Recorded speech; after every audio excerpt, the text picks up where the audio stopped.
इस video series में हम chapter cell cycle and cell division cover करने वाले हैं। इस चैप्टर की पहली वीडियो में मैं आपको चैप्टर से इंट्रोड्यूस करवाऊंगा। चैप्टर में हमें क्या क्या पढ़ना है वो बताऊंगा और फिर अगली वीडियो से हम चैप्टर को डिटेल में पढ़ना शुरू करेंगे। अगर आपको याद हो तो स्कूल लाइफ में आपने पढ़ा होगा कि कोई भी लिविंग ऑर्गेनिज्म इन 7 कैरेक्टर्स को दिखाता है। पहला, हर लिविंग ऑर्गेनिज्म सेल से बना होता है। पिछले चैप्टर में भी हमने देखा था ना कि cell is the structural and functional unit of life. फिर हर लिविंग ऑर्गेनिज्म ग्रो करता है, मतलब कि ग्रोथ बताता है। जब कभी उसको एक्सटर्नल स्टिमुलस मिले तो वो उसको रिस्पॉन्ड भी करता है। हर लिविंग ऑर्गेनिज्म रेस्पायर करता है, एक्सक्रीट करता है, रिप्रोड्यूस करता है और कभी ना कभी अपनी लाइफ खत्म होने पर मर जाता है। अब इन 7 कैरेक्टर्स में से हम ग्रोथ और रिप्रोडक्शन पर थोड़ा बात करेंगे। हम जानते हैं कि बड़े से बड़ा ऑर्गेनिज्म हो या छोटे से छोटा, वो अपनी लाइफ की शुरुआत सिंगल सेल से करता है। उदाहरण के लिए ह्यूमन बींग्स में जब स्पर्म और एग सेल फ्यूज होते हैं, मतलब कि फर्टिलाइजेशन होगा, तो सिंगल सेल जाइगोट बनेगा और यही जाइगोट आगे डिवाइड होकर एम्ब्रियो और यंग वन बनाएगा।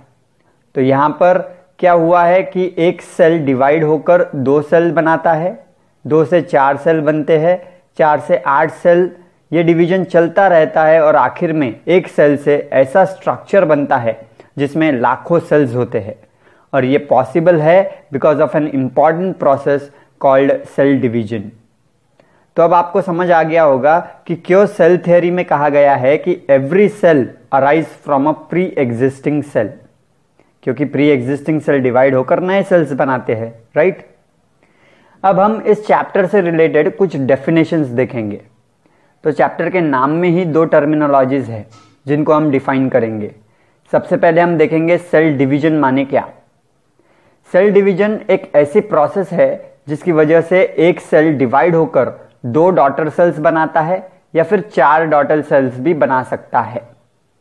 आगे जब आप इस चैप्टर की अगली वीडियोस देखोगे तो आपको पता चलेगा कि सेल डिवीजन के दौरान डीएनए रेप्लिकेशन भी होता है और सेल ग्रो भी करता है।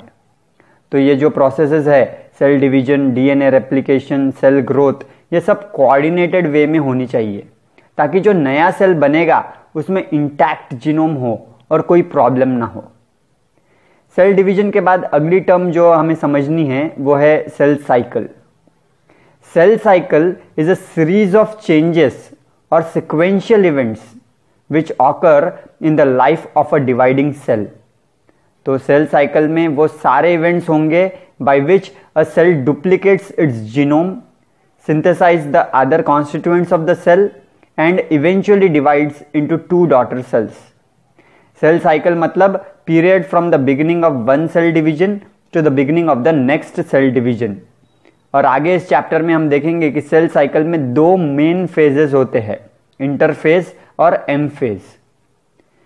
अब तीसरी टर्म जो हम देखेंगे वो है generation time. The period between 2 successive division is called age generation time. तो इस इंट्रोडक्टरी वीडियो में बस इतना ही। अगली वीडियो में हम बड़े ही ब्रीफली सेल डिवीजन के टाइप्स देखेंगे और फिर चैप्टर की सही मायने में शुरुआत करेंगे।